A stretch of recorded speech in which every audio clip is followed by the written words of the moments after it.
un autor, un profesor de Chicago que se llama François Fukuyama, de una universidad, creo que era la Universidad de Chicago, era un politólogo mundialmente conocido, de origen japonés, muy, muy brillante, y él había escrito una obra que se llamaba El fin de la historia y el último hombre.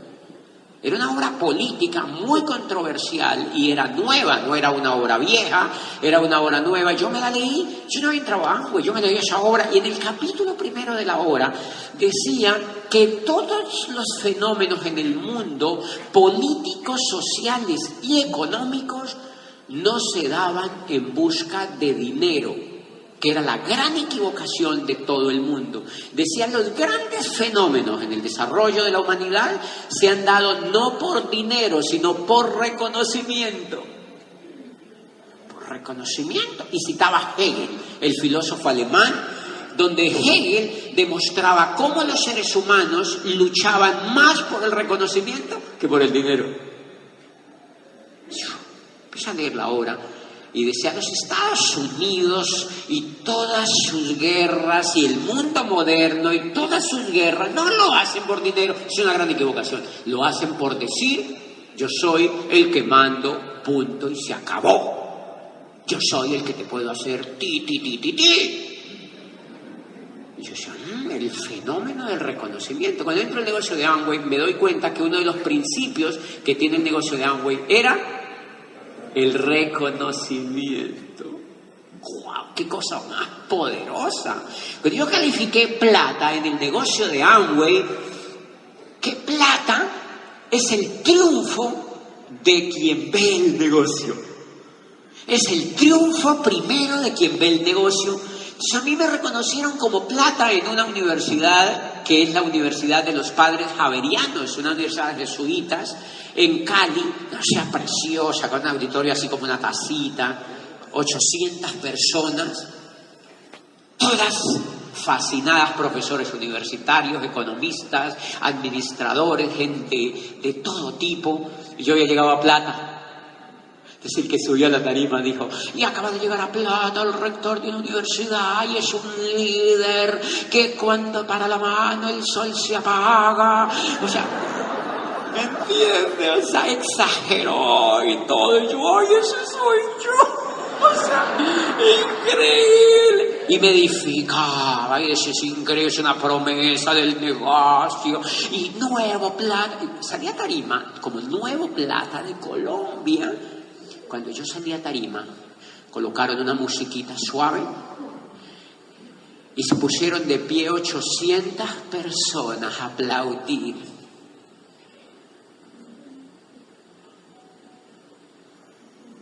Aplaudir.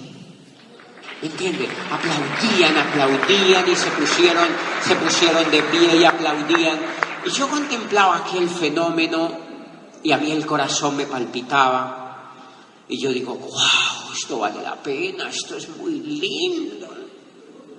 Porque hace 2 meses en la universidad, yo todavía era rector, muy baboso. Y entonces, hacía 2 meses en la universidad yo había hecho un proyecto increíble que tenía muchos elementos de liderazgo y uno de los dueños había pedido al consejo. Siempre hacen atentados cuando yo estoy aquí. Y uno de los dueños había pedido a los dueños que me hicieran un reconocimiento público ante la comunidad académica. Y uno de los dueños dijo, a mí no me parece, yo no estoy de acuerdo, para eso se le paga. Ese es el pensamiento de la mayoría de las empresas tradicionales. Y aplastan el motor más grande de los seres humanos, que es el reconocimiento. Lo aplastan.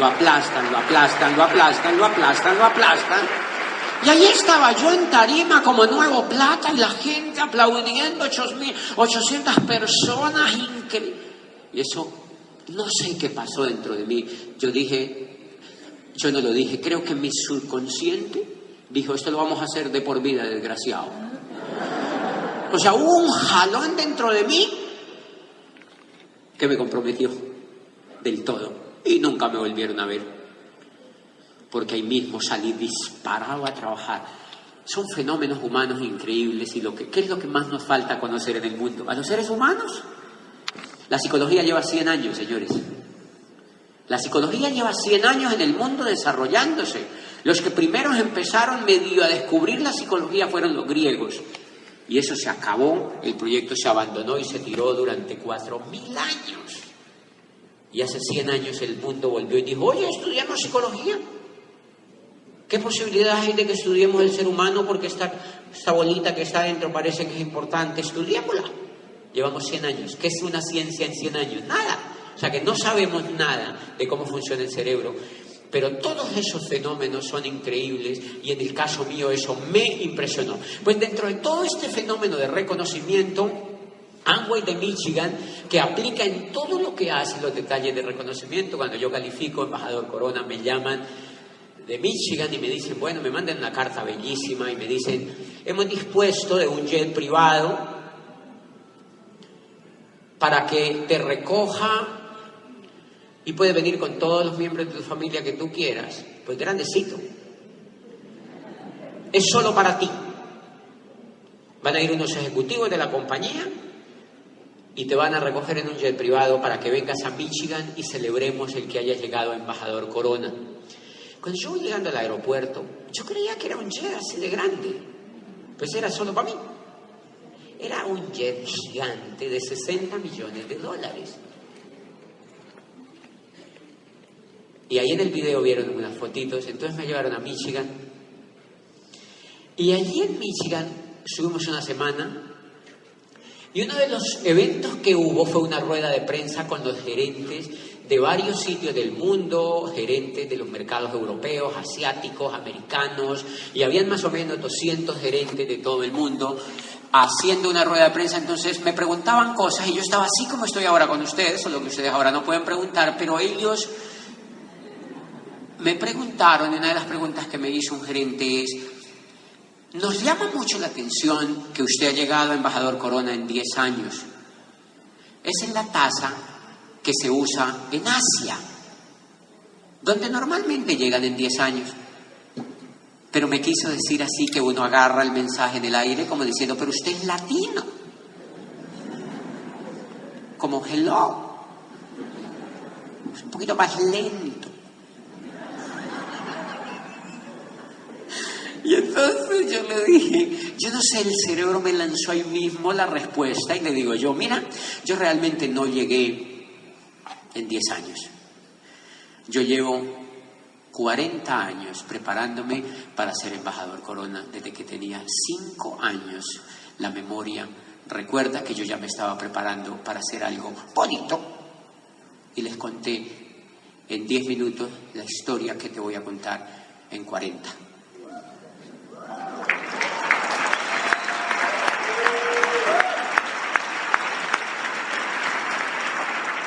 Yo vi que a ese auditorio les gustó la historia. Entonces yo dije, oye, se la voy a contar al mundo. ¿Qué puedo hacer? Se la voy a contar al mundo porque quiero que la gente que ha vivido una historia como la mía llegue a embajador Corona. Eso quiero. A los 6 años, uno de los recuerdos que yo tengo desde chiquitito, por eso me encanta lo que hagan con los niños ustedes, porque uno de los recuerdos más increíbles que yo tengo es que cuando yo estaba chiquitito, que lo ponen a uno a hacer esos cursitos para las iglesias y todo eso, para hacer los asuntos religiosos. Yo recuerdo que un sacerdote español que yo tengo en la memoria, si fuera literato escribía una novela porque lo tengo así como en mi mente, yo digo, ¿por qué rayos veo tanto esa imagen? Veo esa imagen, era un cura de sotana negra con un corazón del Sagrado Corazón, así un corazón gigante que chorreaba sangre. Sotana hasta los pies, muy adulto, de unos 70 y tantos años, y éramos 200 niños. Yo no sé por qué rayos él me agarraba dentro de los niños y me decía, ven para acá, chiquitín. Y me sentaba, porque era el más chiquito. Seguro que era flaquito. Yo no podía comer alberjas porque quedaba como un rosario. Era flaquito. flaquito, de verdad, era bien flaquito, ¿me entiendes? Entonces, yo recuerdo que este cura me agarraba y me decía, ven para acá, chiquitín. Y él estaba sentado así, me sentaba aquí y empezaba a hablarle a los niños. Esa imagen la tengo así, como una película en mi mente. Eso sube la autoestima de un niño.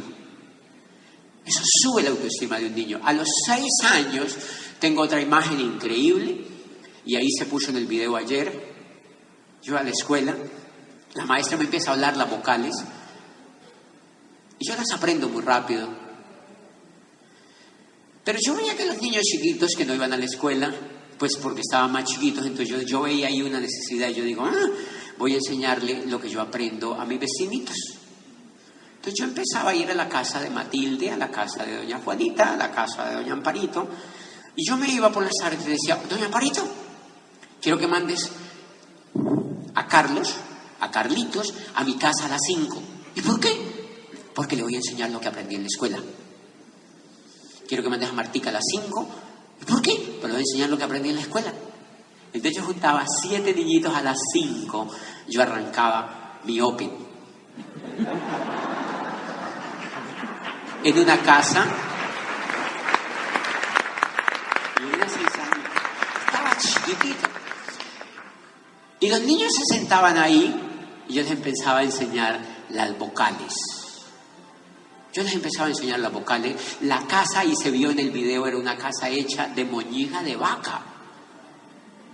Agarraban la moñiga, porque no tenían para más materiales, entonces agarraban la moñiga de vaca y la untaban de tierra y así restregaban las paredes. Olía a mierda eso, ¿me entienden? Pero eso cuando se secaba cambiaba un poquito el olor.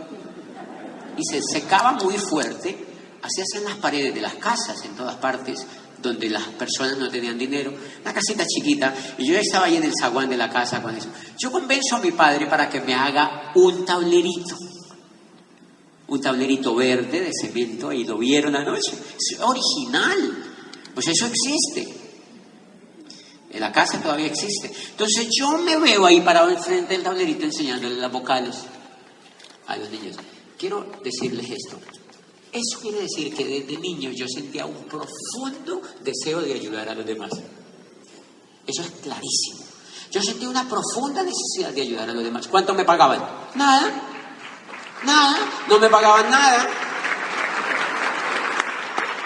Primer mensaje que quiero que graben en la mente. Si quieren llegar a diamante hacia arriba, tienen que despertar el deseo innato de todos los buenos seres humanos de querer ayudar a los demás. La riqueza, el éxito jamás llega a un ser humano que no sienta en su corazón y en su espíritu el deseo de ayudar a los demás. Las personas que no son capaces de despertar en su mente y en su corazón el deseo de ayudar a los demás, morirán como pollos asados.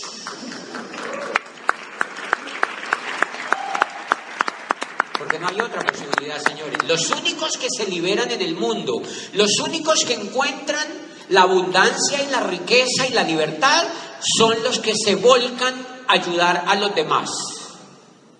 Ayudar a los demás genera dinero, no solo en Amway, sino en cualquier cosa que tú emprendas en la vida. Si emprendes cualquier cosa en la vida hoy en Panamá, enfocado en ayudar a los demás, ahí estamos enfrente de un nuevo ganador. Ahí estamos enfrente de un nuevo ganador. Ahí estamos enfrente de un nuevo ganador. Y entonces ese niño estaba practicando eso, y yo sentía la recompensa del aplauso de los niños chiquititos ahí. Y yo veía que yo le decía a los niños, la M si la juntas con la A dice ma. A ver, Mateo, ¿cómo dice? Decía, ma, yo soy, me está entendiendo. Es increíble, qué lindo. ¿Cómo dice Mateo? Ma, yo soy bueno para enseñar. Mamá. Y le iba enseñando. Miren, después cuando yo llego a Diamante, voy donde un gerente de una multinacional a darle el plan del negocio de Amway. Vine porque me metí a la oficina. ¿Cuánto llevas aquí? Llevo 14 años. ¿Cómo es tu ritmo de vida? Me levanto por la mañana, Me baño, me vengo a trabajar y por la noche veo televisión. Llego muy tarde, no veo a mis hijos. ¿Cuánto llevas? 14 años. ¿No ves a tus hijos? No, es muy complicado, la empresa es muy compleja. ¿Cuánto llevas? 14 años. A ver, repite conmigo. La M con la A, ma. Proyecto de alfabetización. Tengo que empezar otra vez a sentar a ese niño. No se imaginan, yo llevo gente a mi casa, gerentes de multinacionales, profesores universitarios, y se sientan allí. Y yo, a ver, repitan conmigo. Si no tienes un negocio en redes, seguirás siendo un pollo asado. Igual, la M con la A, ¡ma! Es igual. ¿Lo hago por ganar dinero? No, me encanta que yo viva en la historia que yo vivo. Yo quiero que ellos se levanten a la hora que quieran, cuando la vejiga se lo pida. Yo quiero que hagan lo que yo hago, que yo no me baño. ¿Entiendes? Y la gente me dice, ay, cochino, ¿y por qué no te bañas? Le digo, no, yo no me baño porque duré 35 años bañándome a las 5 de la mañana. Y ahora me estoy vengando.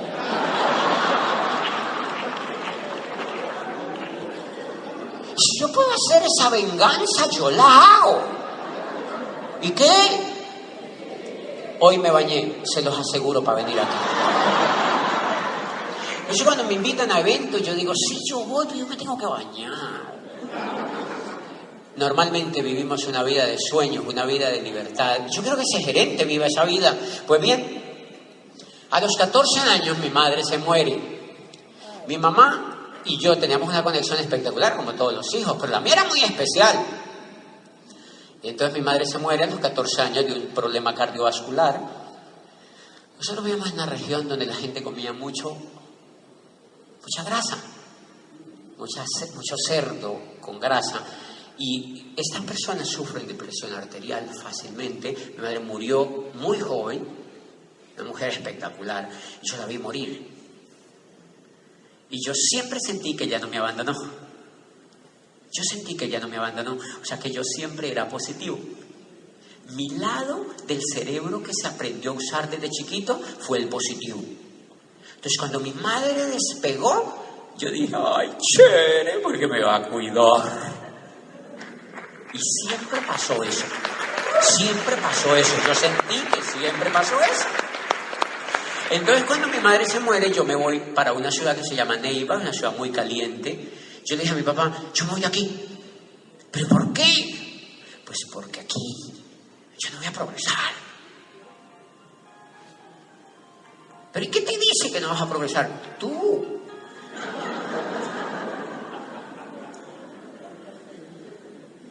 Pues obviamente, uno a los 14 años, un adolescente, yo empaqué mis cosas y me fui para Neiva y me fui a la casa de un tío que era más pobre que mi papá. Una casita así de grande, vivían como 8. Entonces yo llegué y me dijo, ¿qué vienes a hacer? Digo, no, yo vine para acá a vivir. ¿Y dónde vas a vivir? Le dije, aquí en tu casa. Pues no cabemos, mira, esto está una invasión. Le dije, yo no tengo ni idea, pero yo me voy a quedar aquí. Yo me voy a quedar aquí. Y me dije, ¿qué vas a hacer? Le dije, yo déjame, yo me voy a quedar aquí. Me dijo, tienes que volverte para tu casa. Tú estás muy chiquito, tú tienes 14 años. Yo le dije, no, yo me voy a quedar aquí. Y mi tío dijo, no, este se va a quedar aquí. Está decidido. Tercer mensaje, en la vida hay que estar decidido. En la vida hay que estar decidido. Punto. El universo, Dios o el universo o las fuerzas que tú sabes que existen no premian a los indecisos. Premia a los decididos. A los decididos es que premian, a los decididos. Entonces, pues ahí me quedo. Al otro día me levanto y me voy a buscar por todos los negocios de esa ciudad caliente. Eso así, el sol, así como el vapor que se lanza de la calle. Yo veía así el vapor y yo, se hace un calor en Berrión. Voy por la calle y empiezo en las vitrinas de los almacenes, de las ferreterías, de las panaderías, de todo. Quiero trabajar. ¿Hay algo para mí? No, no hay nada. Quiero trabajar. ¿Hay algo para mí? No, no hay nada. Quiero trabajar. ¿Hay algo para mí? No, no hay nada. Quiero trabajar. ¿Hay algo para mí? No, no hay nada. Quiero trabajar. ¿Hay algo para mí? No, no hay nada. Quiero trabajar. ¿Cuántos años tienes? 14. No, no hay nada para ti. Cuando llego a mi casa a las 5 me dice mi tío, ¿cómo te fue? No hay nada para mí. Pero el coco me decía, sí. O sea, ese lado positivo del coco me decía, si hay algo para ti, si hay algo para ti, si hay algo para ti, si hay algo para ti. ¿Hay algo para mí al otro día? No, no hay nada. ¿Hay algo para ti? No, no hay nada. ¿Hay algo para ti? No, no hay nada. ¿Hay algo para ti? No, no hay nada. Yo quiero trabajar aquí. No, no hay nada. ¿Hay algo para mí? No, no hay nada. ¿Cómo te fue? No hay nada para mí. Todo, más o menos 2 meses, dándole a toda la ciudad por todas partes, asaderos de pollo, panaderías, churrasquerías, todo. Todos los negocios que ustedes imaginen, yo me metí a hoteles, todo. En ese tiempo los ascensores tenían quien los manejara. Ahora ya por fortuna no dejan que la gente los maneje, pero en esa época sí. Era una señora ahí sentada. ¿Cuánto lleva aquí? 45 años. ¡Ay, qué lindo! Y entonces...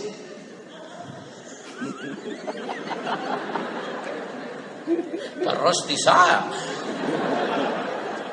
Entonces, pues nada, ya llevaba como 2 meses saliendo a la calle, cuando de pronto entré a un almacén gigante, un almacén que era como la mitad de esto, grande, y entré yo y le pregunté, yo quiero trabajar aquí. Me dijeron, no, no hay nada. Y yo le dije, ¿dónde está el dueño?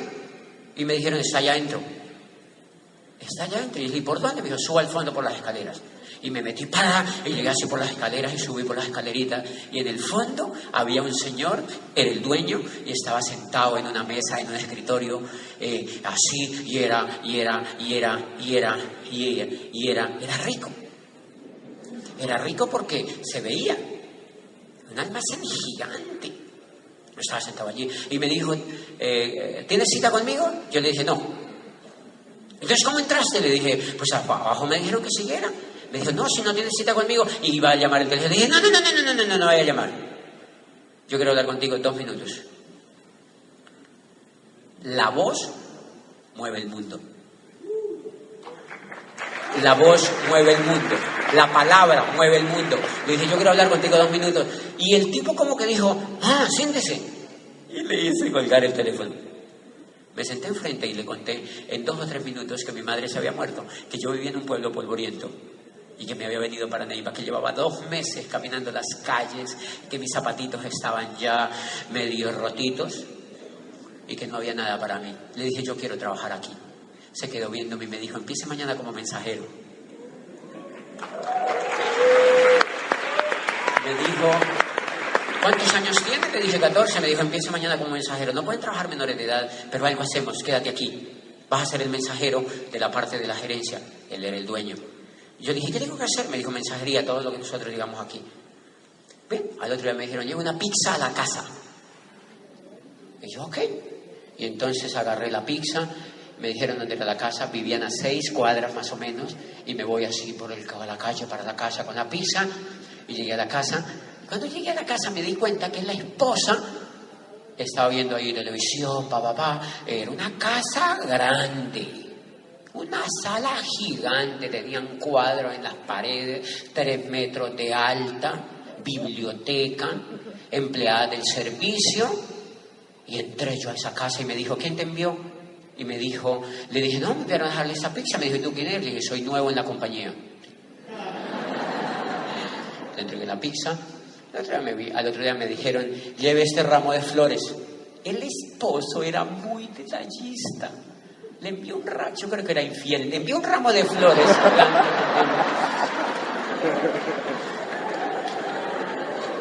Ay, picarones, ¿no?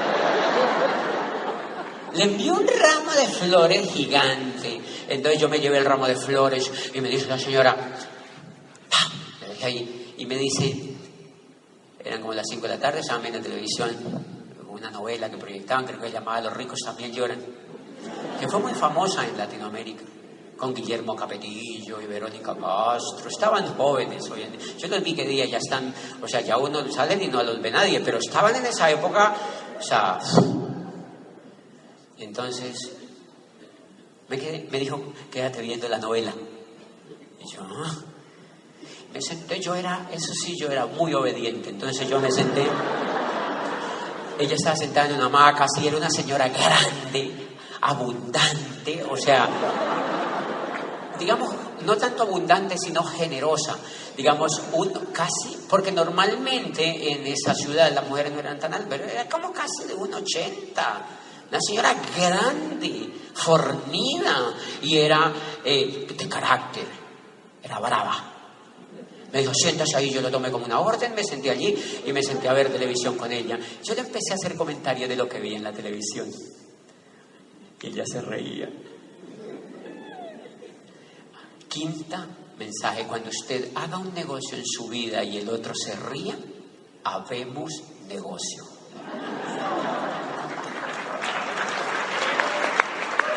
Habemos negocio. Ella se sonrió. Ay, yo le seguía hablando.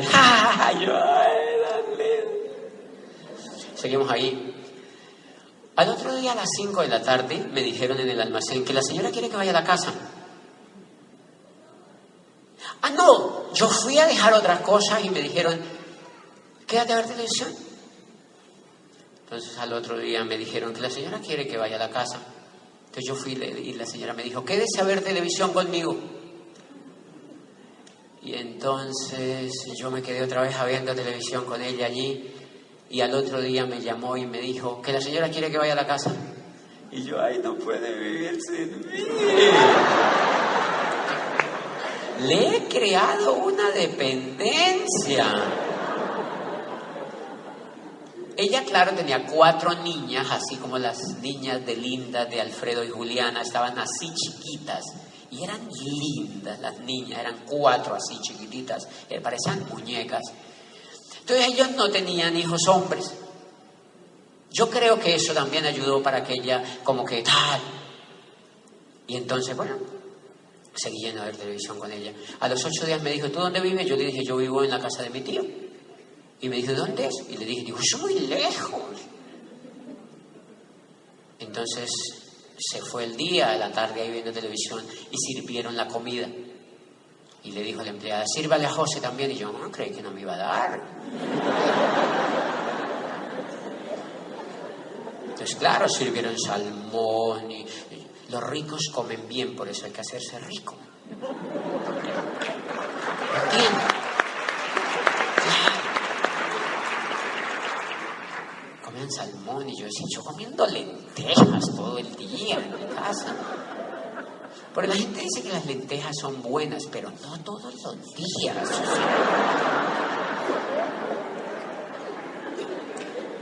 Es que exageran a veces, ¿verdad? Entonces, ella me dijo, quédate aquí. Y claro, porque era muy tarde, me quedé ahí. Al otro día me preguntaron, me dijo, tráete toda la ropa para acá. Aquí hay un cuarto para ti. Ay, mire, ella dijo, y yo ya en la esquina. Cuando ella dijo ti, yo ya iba en la esquina por mi ropa. Fui donde mi tío, ¿qué te pasó? ¿Para dónde te vas? Le dije, no le puedo contar. Vas a ver noticias mías, tío. Me fui con el morralito y me fui para allá. Las niñas iban al colegio, las llevaban a un colegio de monjas, de esos colegios caros. Y entonces mi primer trabajo era llevarlas a las 5 de la mañana al colegio, 6 de la mañana. Llovía ya, fue que aprendí todo eso, que las levantaban. Vamos, Andrea, que te tienes que ir para el colegio. Y yo decía, ay, qué pecado, ¿para qué la levantan a esa hora? Yo en ese momento no sabía que la educación era tan malsana.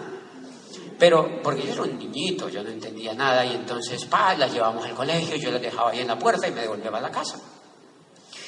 Por las noches, yo les lustraba los 8 pares, o sea, los 8 zapatitos, los 4 pares de zapatos, yo se los lustraba, le lustraba los zapatos, los moñitos, toda la cosa, y dejaba todo listo para que ellas al otro día, yo era como el manager de las niñitas.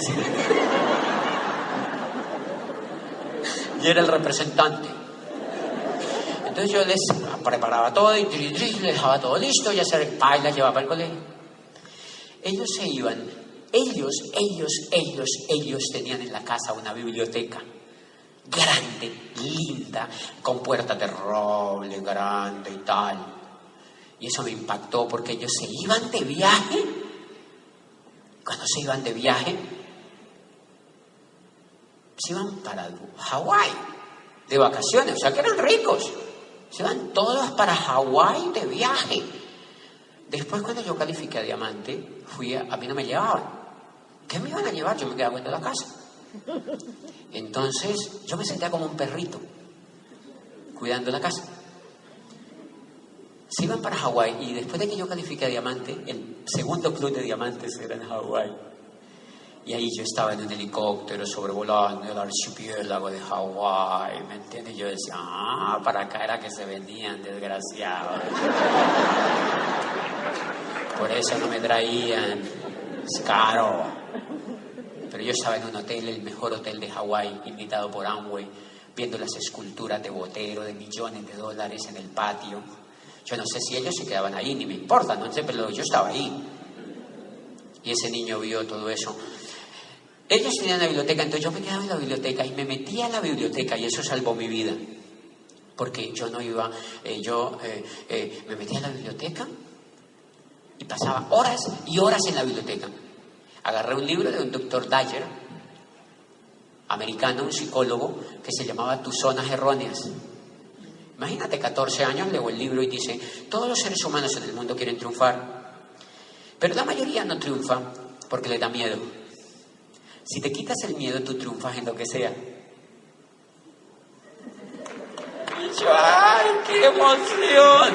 Y yo decía, ¿cómo así? Decía, si te quita... El único obstáculo para que alguien triunfe en la vida es que el miedo... La gente vive invadida de miedo. Y explicaba que la educación la habían hecho para meterle miedo a la gente, y que la televisión le metía miedo a la gente, y que todo estaba hecho para meterle miedo a la gente, y que el empleo era producto del miedo. Y decía, si tú quieres triunfar en la vida, te tienes que quitar el miedo. Decía, y la otra cosa por la cual la gente no triunfa, es que la gente vive buscando la aceptación de los demás.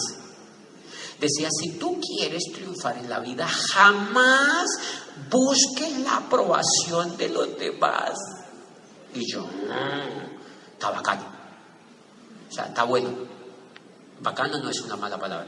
Entonces yo dije, está increíble. No busques la aceptación de los demás. Y yo dije, sí, cuando yo me vine de ese pueblo polvoriento, no busqué la aprobación de los demás. Agarré mi chirito y me fui para mi casa, para donde mi tío. Y no le dije a mi tío que si me daba permiso. Dije, aquí estoy, aquí me quedo. O sea que nunca busqué la aprobación de los demás. Está bueno, o sea que estoy haciendo lo que dice el libro. Y yo no me lo había leído, está bueno. Yo seguí buscando cosas. Y eso me llenó de muchísima esperanza leer. No se imaginan, la lectura transforma la vida. Encontré un libro de un biógrafo argentino, un biógrafo increíble de literatura, y decía, esta es la historia de un niño que vivía en el norte de Colombia, en un pueblo olvidado entre la selva colombiana, donde prácticamente no llegaban ni los servicios públicos, y era un pueblo olvidado. Este niño quería ser el mejor escritor del mundo. Tenía el sueño metido en su corazón de que él tenía que ser el mejor escritor del mundo. Y empezó a escribir. Nadie lo leía. Llevaba 30 y pico de años escribiendo y ya tenía un poco de lectores en algunas partes de Colombia, en los periódicos y en algunos países, pero muy poco. Decía que un día decidió que se iba a ir para México. El libro contaba todo eso y decía, y cuando una vez iba para Acapulco con su madre, pues con la de él, dice, se le ocurrió una idea maravillosa, decía, muchos años después, frente al pelotón de fusilamiento, el coronel Aureliano Buendía no podría olvidar aquella tarde remota en que su padre lo llevó a conocer el hielo. Dice, esa frase le impregnó su corazón y su mente, y él regresó a su casa y se sentó enfrente de una máquina de escribir y empezó. Macondo era entonces una aldea de 20 casas de barro y caña brava construidos al lado de un río de aguas diáfanas que se precipitaban por un lecho de piedras enormes y pulidos como huevos prehistóricos. Dice, el mundo era tan reciente que muchas cosas carecían de nombre. Un segundito que no me da mucha luz aquí. Dice, el mundo era tan reciente que muchas cosas carecían de nombre y para mencionarlas había que señalarlas con el dedo. Dice, todos los años por el mes de marzo una familia de gitanos desarrapados llegaba al pueblo y con gran alboroto de pitos y timbales, dice, y con gran alboroto de pitos y timbales daban a conocer los nuevos inventos. Dice, primero llevaron el imán. Un gitano corpulento de barba montaraz y manos de gorrión que se presentó a sí mismo como Melquiades hizo una truculenta demostración pública de lo que él mismo denominó la octava maravilla de los sabios alquimistas de Macedonia. Dice, fue de casa en casa arrastrando 2 lingotes metálicos y todo el mundo se espantó al ver cómo las pailas, los calderos, las tenazas y los anafes se caían de su sitio. Y cómo la madera se retorcía por el desespero de los clavos y los tornillos tratándose de desenclavar, y cómo las cosas que hacía mucho tiempo se habían perdido aparecían donde más se les habían buscado y se abalanzaban en desbandada turbulenta tras los mágicos fierros de Melquiades, ¿me entienden? Y dice, y terminaba diciendo, dice, las cosas tienen vida propia, murmuraba el gitano con áspero acento, solo es cuestión de despertarles el alma. Y el biógrafo decía, este niño estaba escribiendo una obra que se llamó 100 años de soledad y que le iba a dar el único premio Nobel de literatura que tiene un país llamado Colombia. Pero lo más increíble, ¿saben qué terminaba diciendo el biógrafo? Decía, pero lo más increíble, fue un niño que nació y vivió su infancia en un pueblo polvoriento. Y yo, ¡ay, qué bien! Y entonces yo dije, o sea que triunfar es o no triunfar es un asunto de decisión y no de excusas. Yo nací en un pueblo polvoriento. Yo nací en un pueblo polvoriento. ¿Cómo creen que me puse? Emocionadísimo. No necesitan la aprobación de los demás y no importa si han nacido en un pueblo polvoriento. Por eso hay gente que se me acerca hoy. Bueno, entonces yo leía eso. Yo empecé a amar mucho los libros. Yo me levantaba a las 5 de la mañana a llevar a las niñas al colegio. Cuando llegaba del colegio empezaba a lavar un patio gigante de la casa, como no tan grande como eso, pero era grande, donde había pompis de perro. Todos los ricos tienen perros. Y yo lavaba todo ese patio con manguera y escoba. Y dejaba eso brillante. Después me iba a hacer mercado para unas pizzerías que ellos tenían. Cuando llegaba a hacer el mercado tenía que trapear un almacén que tenían enfrente de la casa donde vivíamos. Yo abría el almacén y lo tenía que trapear porque a las 8 abrían el almacén. Por eso cuando se me acercan jovencitos, yo me dice, estudio en la universidad. Dice, ¿cuántos años tiene? Me dice, tengo 24 años. Se hablan con la papa en la boca. ¿Dónde estudio? No, estudio en la universidad, no sé qué. La mejor y la más cara, que se la pague el papá. Yo estoy haciendo el negocio de Amway, pero es que mi papá no me apoya. Y mi mamá me echa los productos por el fregadero. No me apoyan. ¿Qué hago? Yo me quedo viéndolo y le digo, lárgate de la casa.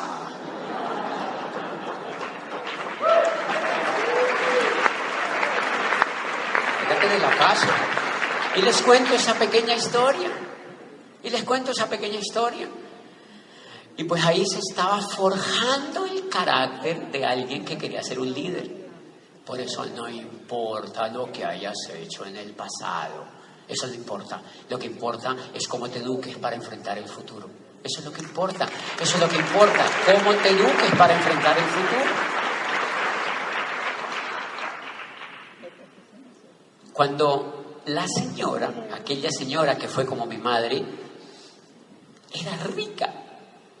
Eso me encantaba porque tenía chequera grande. Ella andaba con la chequera y giraba cheques. Yo vi girar cheques, yo hoy giro cheques. Todo el día giro cheques. Me encanta girar cheques, yo no sé por qué. Yo giro girando cheques, yo le giro cheques. Yo digo, ¿por qué giro cheques? Me encanta porque yo vi a la señora girando cheques. Pero si uno no tiene un peso, ¿cómo rayos gira un cheque? La señora tenía dinero y giraba cheques. Entonces yo tengo esa memoria ahí. Ella giraba cheques todo el día. Y yo pronto descubrí que era más rica que el esposo. Como debe ser. ¿Sí me entiendes? Era más exitosa que el esposo. Era más rica. Entonces cuando se agarraban, ella como le hacía al esposo. Y el esposo. Y el esposo le caminaba pianito. O sea que no era una mujer sometida. ¡Ay, qué lindo! Por eso cuando vienen en parejas, por eso cuando vienen solas las mujeres, yo digo, trae tu esposo. Me encanta que traigan el esposo. ¿Por qué? Porque si el esposo no viene, ella empieza a leer libros y aprende a girar cheques. Y cuando llegue a la casa le dice, baboso. Y le puede hacer ti. Y eso no queremos, ¿me entiendes? Eso no queremos. Queremos que triunfen los dos, ¿me entiendes? Queremos que triunfen los dos. Queremos que triunfen los dos. Queremos que triunfen los dos, ¿me entiendes?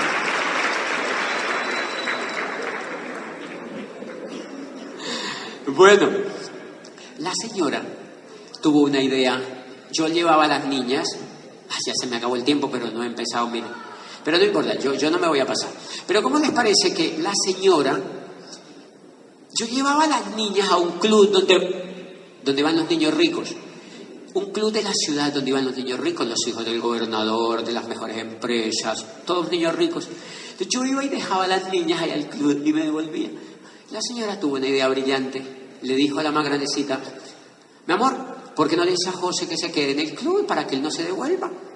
Entonces le trató de decir, yo cogí en el aire la frase que como que le dijo, mami, hello, él no puede entrar, él no es socio, son de niños ricos. Entonces la mamá le dijo, ¿y qué hay que hacer para que él pueda ir? Y le dijo, hay que llenar unos formularios, se tiene que aceptar y lo tiene que presentar. Y dijo la señora, pues páseme los formularios. Y le pasaron los formularios, llenó todo eso y dijo, dígale que lo acepte, que yo lo presento. Era un club elitista de puros niños ricos. Entonces pasaron los papeles y a la otra ida yo fui y me senté. Todos eran bonitos. Todos eran bonitos. Sí, eran yeyes, todos así. Todos eran bonitos, niñas hermosas, todos los muchachitos eran bonitos. Y yo. Y es que yo he mejorado ahora. Yo he mejorado ahora.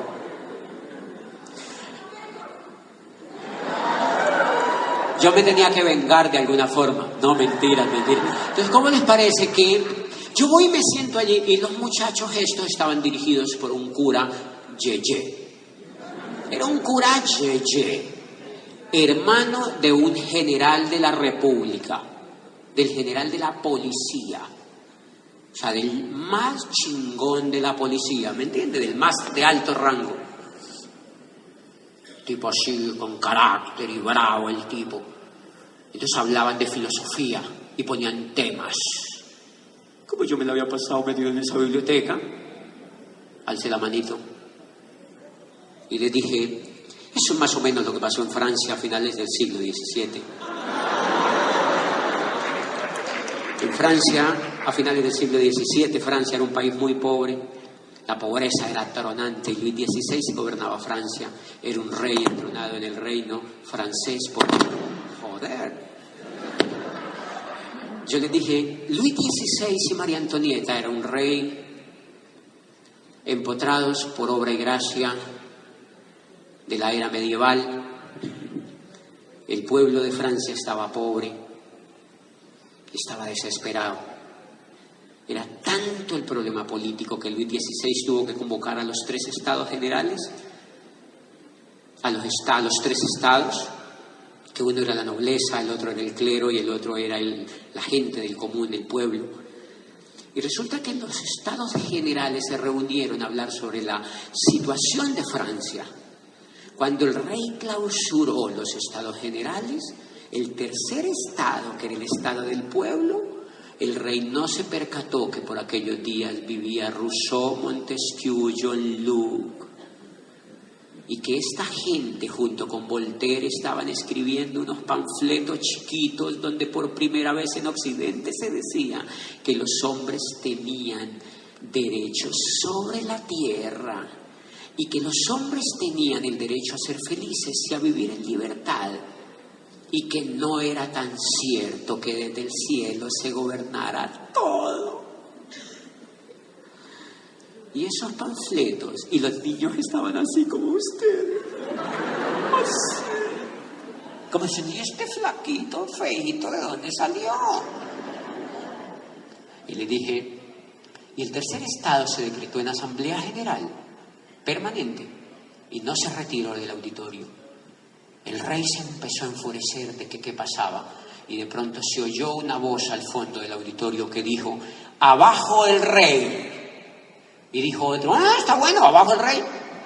Y dijo, abajo el rey, abajo el rey, abajo el rey, abajo el rey, abajo el rey. Y en un momentico se armó el zaperoque más grande en la asamblea y el rey salió pitado.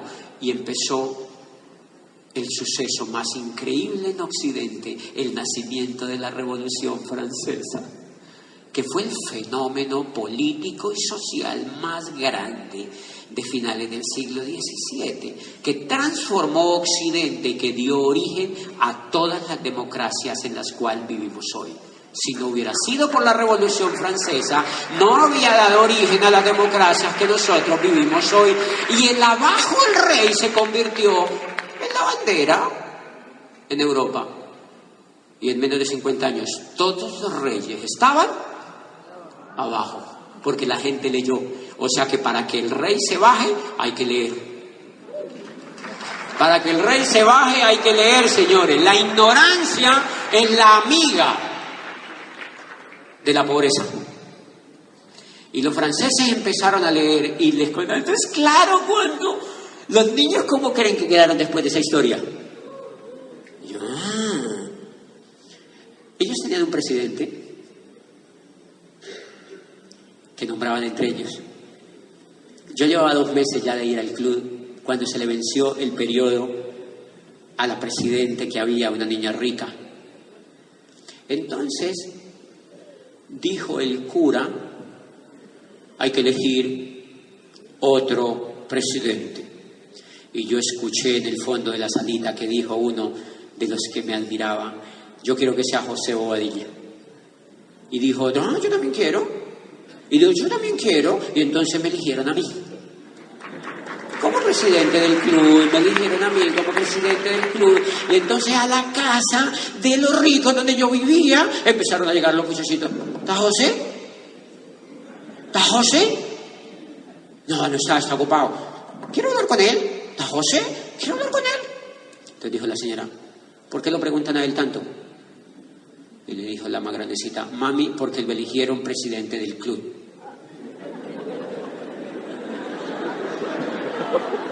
Lo hemos perdido, mami. Y yo empecé a hacer amigos y entonces yo empecé a influirlos positivamente. Yo era el mejor servidor. Yo era el que llegaba temprano. Yo ya no estaba casi en la empresa de ellos porque yo era el presidente del club. Tenía muchos asuntos diplomáticos que resolver. Y ahora los hijos del gobernador eran amigos míos. Y los hijos de los dueños de las empresas eran amigos míos. Y cuando llegó la hora de irnos para la universidad, yo empecé a soñar de que yo podía ser presidente de mi país. Si yo puedo ser presidente de mi país, yo necesito la aprobación de los demás. Yo puedo, porque yo veía a los políticos y es increíble lo que dicen. No, si ellos pueden, yo puedo. Yo empecé a tener una confianza increíble. Entonces elegí la Universidad del Cauca en Popayán para irme a estudiar Derecho, y esa historia ustedes ya se la saben. Elegí esa universidad, me fui a estudiar Derecho por cuenta mía, porque tú no necesitas la aprobación de los demás. Me fui, yo mismo me autobequé. Quiero mostrarles una primera lámina para decirles que el sueño de esa biblioteca de los ricos lo hice realidad en mi casa ahora. Quiero como es la primera lámina, por favor, en la fotito de la primera. Yo construí ahora en mi casa esa biblioteca porque el recuerdo de la biblioteca donde leí esos primeros libros nunca se me fue.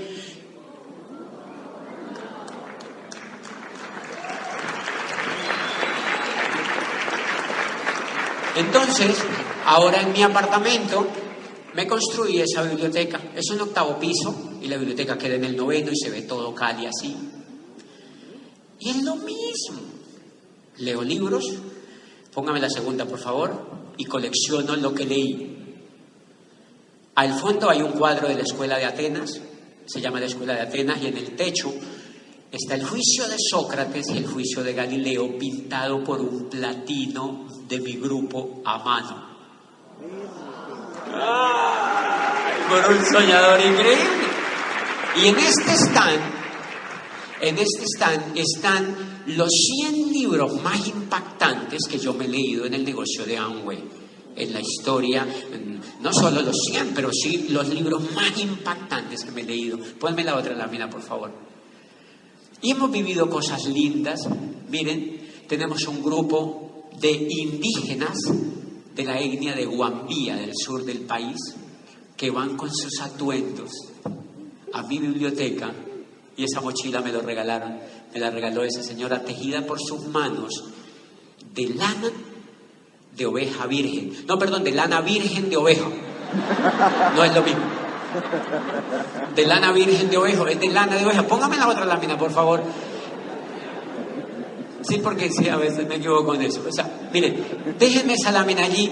Está muy malita la foto porque fue lo único que les traje, pero esa gente son gobernadores y líderes de esa comunidad con sus atuendos de colores, que piden cita conmigo para sentarse. Van a veces 30 o 40 y se sientan en el piso como se sentaban los griegos a hablar sobre sueños, sobre solidaridad, sobre cómo impactar la vida de los demás y sobre cómo educarse para que sean felices y para que sueñen y pongan acción en sus vidas y no dependan del gobierno. Y es lindo eso, ¿verdad? Eso es lindo, ¿verdad? Y en ese mismo sitio se sientan profesores y estudiantes de universidades locales a hablar y les dañamos el coco. Es un trabajo lindo que se hace con la gente, es un trabajo educativo, ahí trabajamos con los líderes. Déjenme ahí, ya por favor quiten las láminas. Y entonces miren, ¿qué fue lo que pasó entonces con esto? Yo estudio Derecho y Ciencias Políticas, me gradúo, termino siendo rector de una universidad y empiezo a notar lo que les conté ayer. Me levantaba, me bañaba, me iba a trabajar, por la noche veía televisión. Me levantaba, me bañaba, iba a trabajar y por la noche veía televisión. Me levantaba, me bañaba, me iba a trabajar y por la noche veía televisión. Me levantaba, me bañaba y me iba a trabajar y por la noche veía televisión. Y yo decía, ¿y entonces? ¿Y el soñador? ¿Y todo lo que va a hacer en la vida? ¿Y el mundo? Y yo veía ese mapa, yo decía 200 y pico de países y no conozco sino el Ecuador. Y entonces, ¿cuándo los voy a conocer? ¿Quiénes quieren conocer el mundo de los que estén aquí? ¿Cuántos países les falta por conocer? Esa pregunta yo me la hacía, entonces me faltaban 2 países por conocer. Y yo dije, no, yo aquí no voy a salir adelante. Yo con este rosticero aquí, yo no puedo salir adelante. Pues bien, yo me fui a estudiar un doctorado a Europa. No, por favor, la anterior, si es tan amable. La otra, por favor. Yo me fui a estudiar un doctorado a Europa y en Europa yo me desesperé tanto trabajando en ese puesto haciendo esto. Bájale un poquito, por favor, al volumen. Yo me desesperé tanto haciendo esto. ¿Ustedes no han visto gente desesperada haciendo eso? Que uno dice, oh sí, ¿qué sentido tiene esto? Vivir para pagar el internet, el celular, los recibos. Vivir para pagar las cuentas, para pagar el apartamento. Y uno se muere en un momentito. Cuando nos damos cuenta ya nos estamos muriendo. Y entonces yo pregunto, me desesperé tanto que me fui a Europa a estudiar el doctorado. Era un invierno impresionante en el 2001. Yo estudiaba un doctorado en psicología de las organizaciones. Cuando yo llego a Europa, le pregunté a un profesor y dije, profesor, ¿cómo es su rutina aquí? Y me dijo, era un profesor de la Universidad de París que me daba clase. Y me dijo, bueno, pues yo me levanto por la mañana, pues desayuno, me vengo para la universidad, doy las clases y por la noche veo un poquito la tele. Y al otro día pues yo me levanto y vengo y doy las clases y por la noche veo la tele. Y yo le dije, ¿cuánto llevas dando clases? Me dijo, 37 años. Y yo, ay, acá también hay pollos asados, es igual. Y yo estaba haciendo un doctorado y el tipo era doctor. Entonces yo decía, no, lindo el futuro que me espera. Es lo mismo. Y él se quejaba, decía, las universidades no pagan nada. Yo soy muy mal pago. No tengo nada más que hacer. Y yo, ay, no, yo no quiero eso. Y me empecé a deprimir. Me empecé a deprimir porque yo veía a los jóvenes españoles que iban a clase y yo les decía, ¿tú qué haces? Yo trabajo en Telefónica. ¿Qué estudiaste? Ingeniería industrial. Estoy engarzado en Telefónica, pero ya me saqué mi piso. Mi piso es el apartamento. Me lo fiaron a 30 años. ¿Cuántos años tienes? 27. No, cuando termine ya no tiene ni próstata.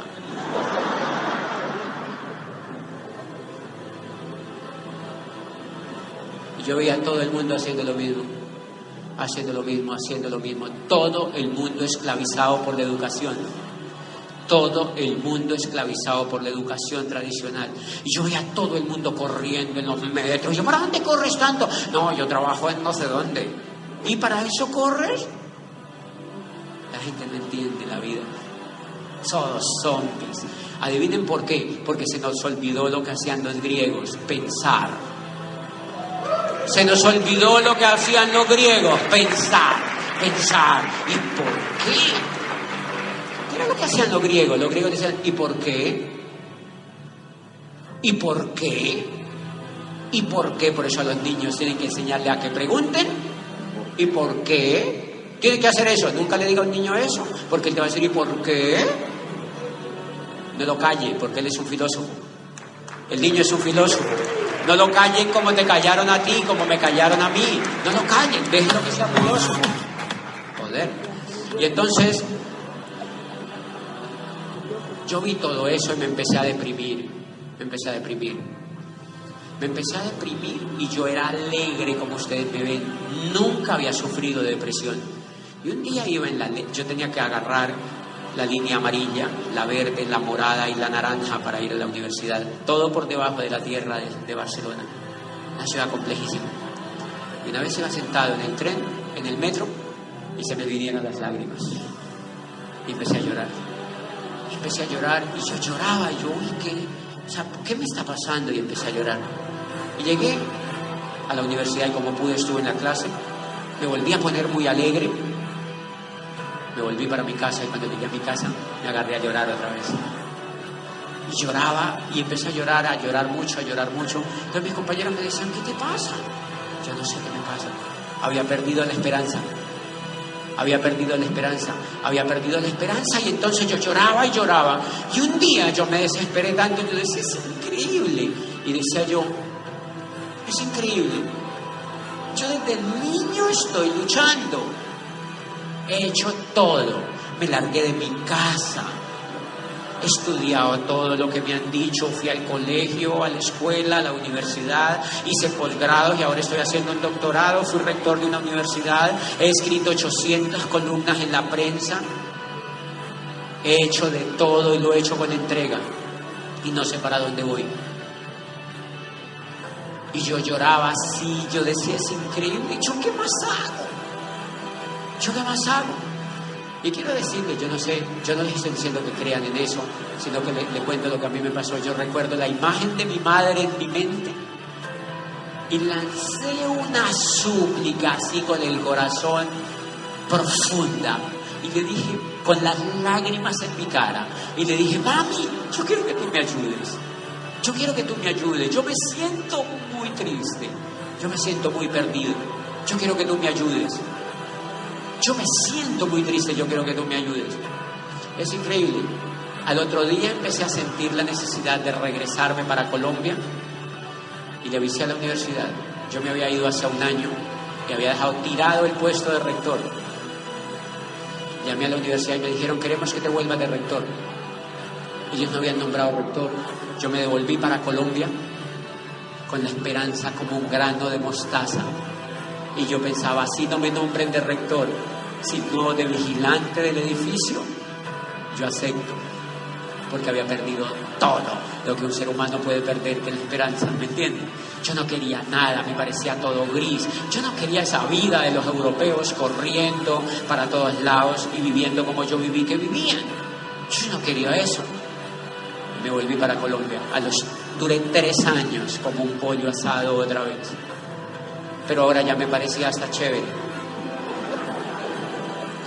Porque la mente se acostumbra a la mediocridad si no se educa. Duré 3 años haciendo esto, hasta que un día pasó Gustavo Ramírez por la calle. Era un muchacho que yo había visto en el negocio. Y la primera vez que yo había entrado y me había rajado, me dijo: tengo algo que contarte. Se metió a mi oficina y me contó el negocio y me dijo que me escuchara unos audios. Me dijo que me escuchara unos audios. Yo meto a la casetera los audios y empecé a escucharlo. Y empecé a escuchar a Sergio Rivera. De nada sirve la técnica si no hay perro. ¿Me entiendes? Empecé a escuchar a Alejandro y Maribel Higuera, que contaban cómo se habían hecho diamantes llegando a los 20 años al negocio. Y a los 25 eran diamantes. Y hablaban de que eran libres. Y empecé a escuchar a Luis Costa.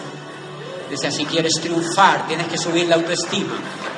Y eso nunca yo lo había oído en los 30 años que la educación me había permeado la mente. Y escuché a Jim Dornan, donde decía: nosotros no enseñamos ventas en este negocio, ni enseñamos a reclutar. Bájale un poquito la música, por favor. Decía Jim Dornan: nosotros no enseñamos ventas en este negocio, nosotros no enseñamos a reclutar. ¿Qué es entonces lo que enseñamos en Amway? Enseñamos liderazgo. Yo: wow, enseñan liderazgo. Le pregunto a mi papá: ¿qué tengo que hacer? Y me dijo: tienes que auspiciar personas. A los 8 audios que ya me había escuchado y me había leído las primeras páginas de un libro, me levanté del escritorio y fui y le conté a una persona. Y le dije: tengo algo que contarte. Y le contaba con una emoción increíble. Me decía: yo ya había oído eso. Le dije: pero no lo has oído. No sabes lo que yo sé. Y le daba información. Y esa energía que yo tenía lo ponía a escuchar la información. Y le contaba a otro, y le contaba a otro, y le contaba a otro. Y quiero contarles algo, me voy a pasar unos minutitos, pero les voy a contar algo que la mayoría de la gente casi nunca han oído. Porque yo siempre me he subido a las tarimas a decirles que es educación y que es educación. Pero ojo, es educación para comprometerse con lo que hay que hacer. Es educación para que te metas al barro y hagas lo que hayas que hacer. Es educación para que te vuelvas como un soldado y vas a la guerra con todo y des la vida por el sueño. Cuando yo empecé a tener el sueño grande, le empiezo a contar a la gente, y yo era rector de una universidad, y me quité el saco enfrente de la primera parejita que había auspiciado, y les llegué a la casa, y me quité el saco,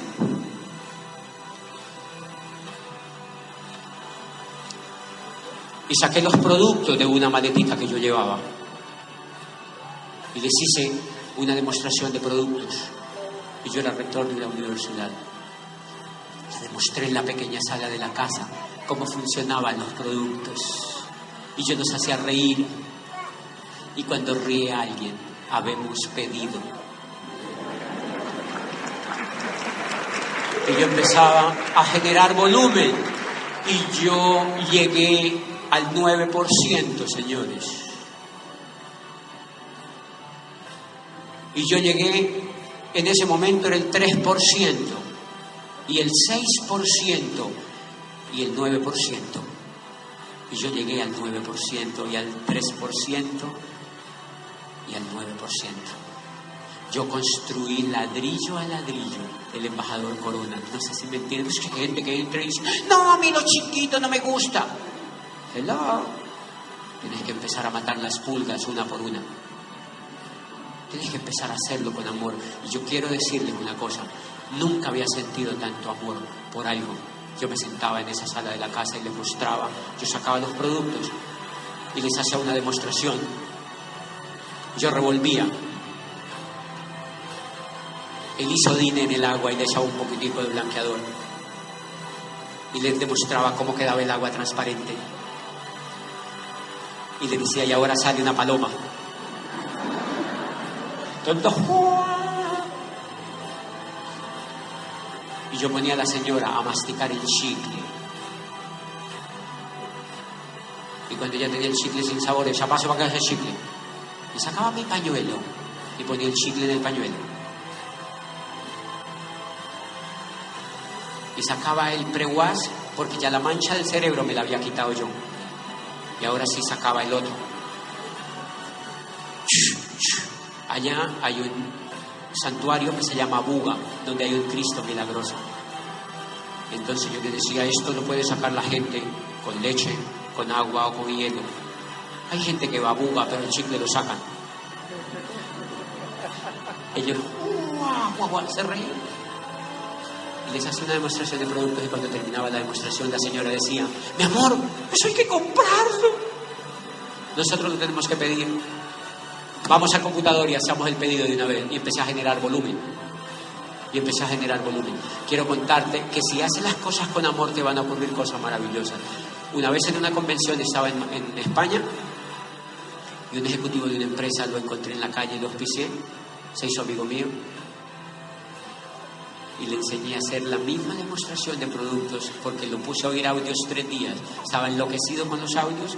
Lo senté y le hice la misma demostración de productos y después me mandó por WhatsApp el video. Y el ejecutivo de una empresa me mandó por WhatsApp el video.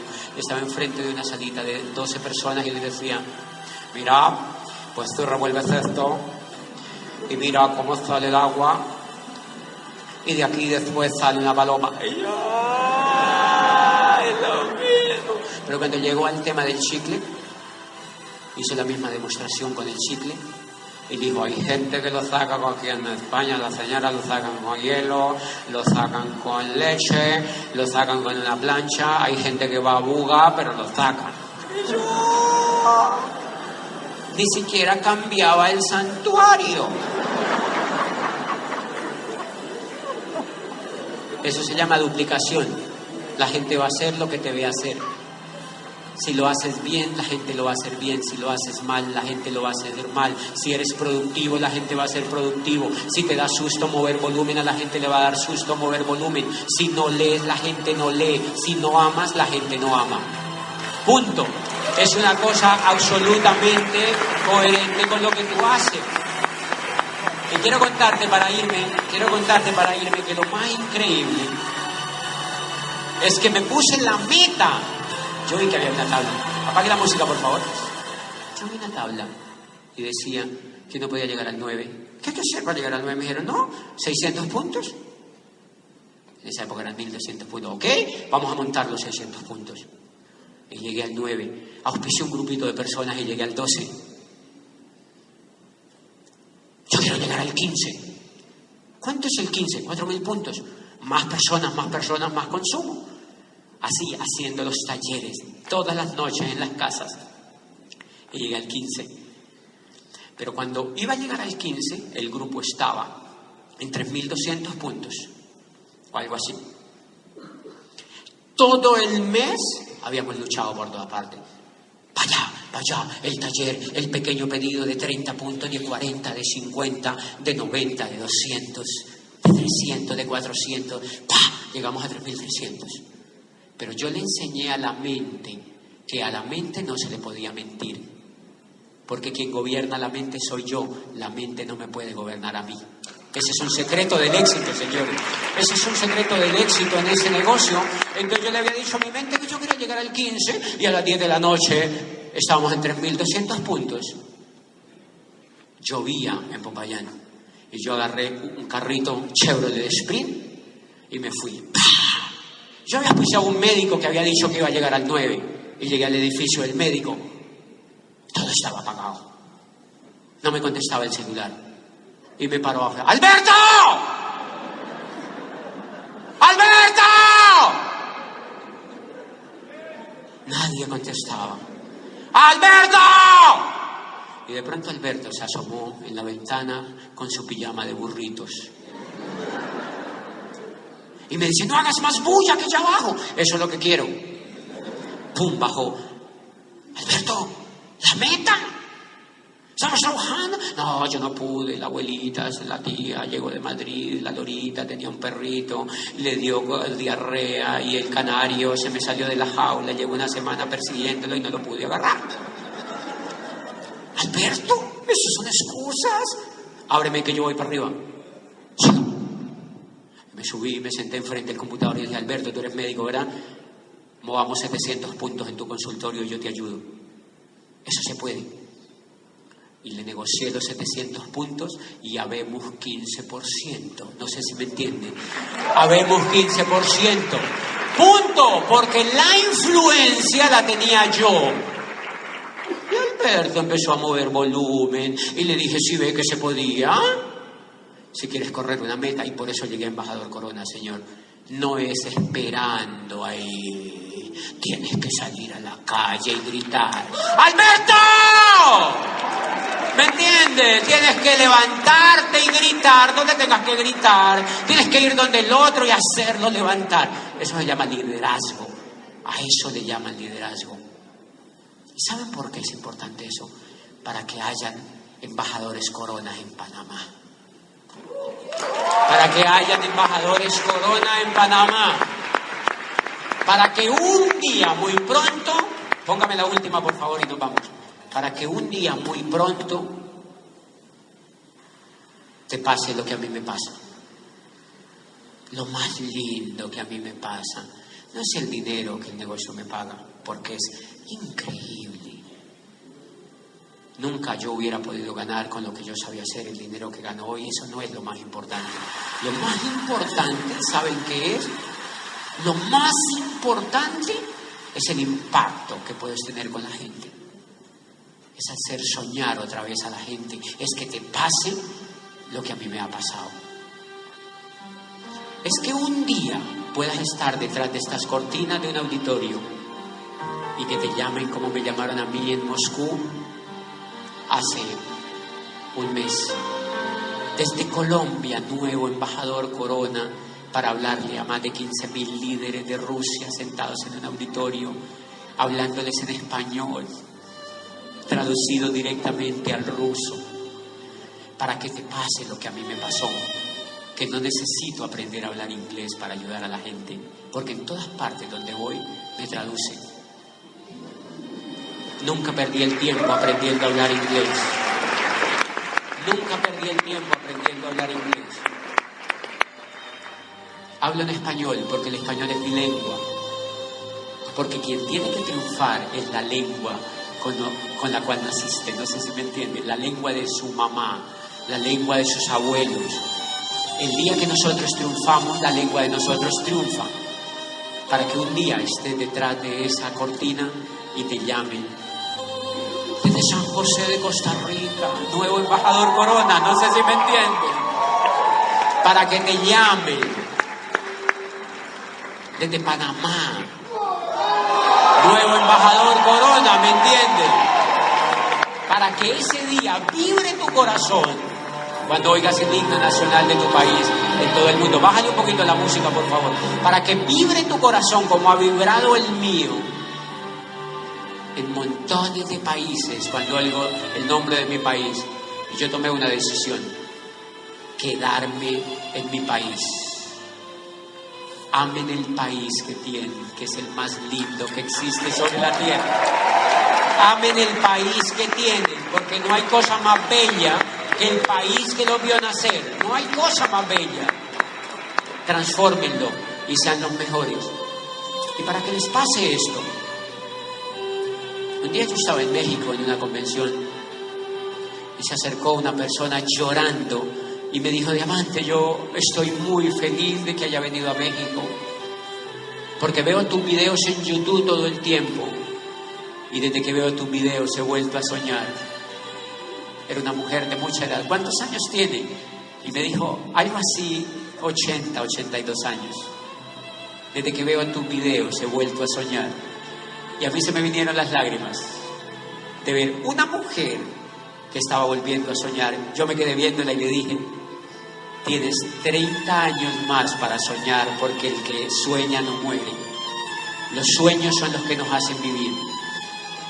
Y haz el negocio en serio y con amor para que te pase lo que a mí me ha pasado. Un día, saliendo de la Libre Empresa de Bogotá, hace muy poco, cuando fui reconocido como embajador Corona, iba el carro saliendo del auditorio y la gente se atiborró sobre el carro porque querían fotos. Y de pronto un chiquito de unos, bájale un poquito por favor, de pronto un chiquito de unos 23 años tendría, atacado llorando, se tiró sobre el vidrio del carro. Y yo lo vi llorando y me dijo, yo le dije al conductor: bajen el vidrio. Estaba atacado llorando y me dijo: yo no quiero ninguna foto, yo solamente vengo a agradecerle por haber venido a esta Libre Empresa, porque mi historia se parece mucho a la tuya y la semana pasada yo me iba a suicidar.